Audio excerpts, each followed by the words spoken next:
This is Africa Carbon Market Incorporated Carbon Economy Conversation.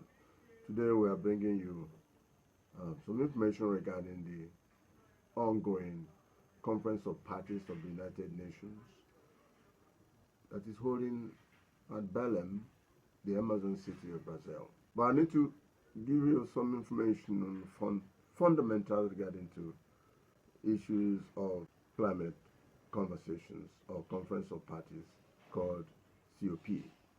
For instance, that in this year, the world's total economic losses has risen to $328 billion, which is equivalent to 0.3% of global GDP.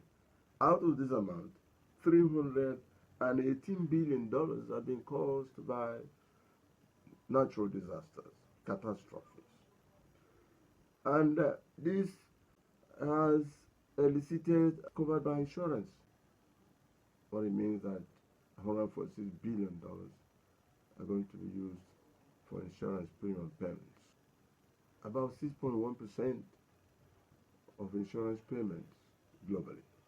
COP30 holding in Belem is called an investment COP because last year at Baku COP29 the world gathered to prepare a new strategy for raising funds to finance mitigation and adaptation measures. The finance COP last year, COP29, it was agreed that $1.3 trillion would be required annually to finance the reduction in the economic damages and the global warming that is accelerating already beyond 2.5 degrees centigrade. So all countries, both large and the vulnerable ones, are expected to prepare themselves in ways to ensure that every country is making a contribution, one way or the other, to ensure that national and international climate finance it grows to scale. And a plural source of financing is expected. So the financing basket is going to be democratized. It will include private sector, it will include public finance, it will include development finance, every source of finance that are required to come together so that annually $1.3 trillion mitigation and adaptation projects are funded globally. The second issue on the table is to step up climate resilience. Now, adaptation is known as a major strategy for climate resilience. Developing countries already have about $365 billion shortfall for funding adaptation on an annual basis. This gap has to be filled. The finance ministers of the countries that are involved in Conference of Parties deliberations have been asked to fully integrate climate risks into their planning, budgets, and their policies to enable a holistic approach to getting climate resilience funding and projects. Enable global targets, the global goals for net zero to be achieved.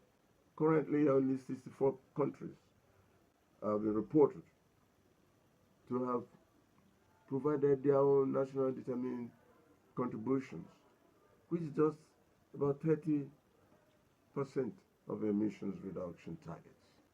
So new national determined contributions, which are the plans of countries to contribute to global warming reduction or emission reduction and avoidance plans, is only 30%. So this is not ambitious now.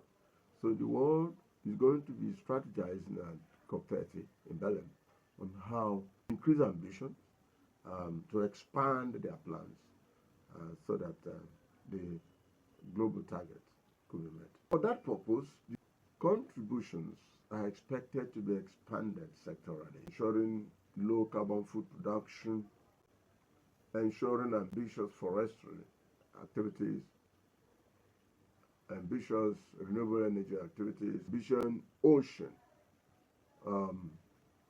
surge combat, as well as transport and mobility.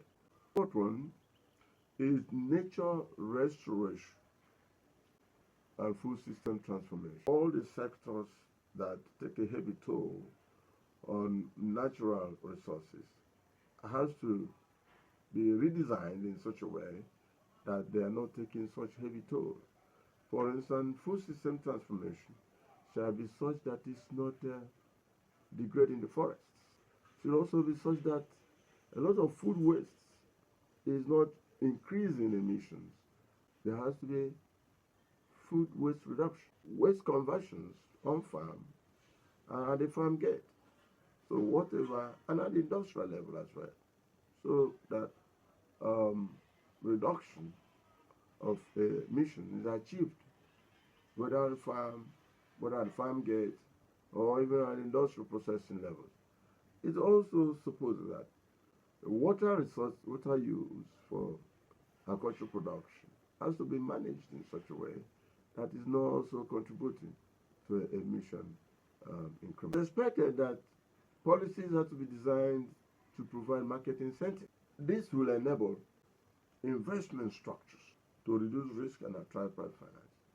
So if policies are designed in ways that provide market incentives, then those incentives will be such that ensure disaster reduction and risk reduction for investors, which enables them to now invest more into low carbon projects. What we'll also be talking about tropical forest forever facility. Now, this is to ensure that all forests are preserved, starting with the Amazon, where the meeting is holding, which is one of the biggest forest environments in the world. But everywhere an effort has been made to preserve the forest, there has to be also resources to sustain such efforts. So the world is going to be talking about that at that conference. African market will continue to provide you some information coming from that conference.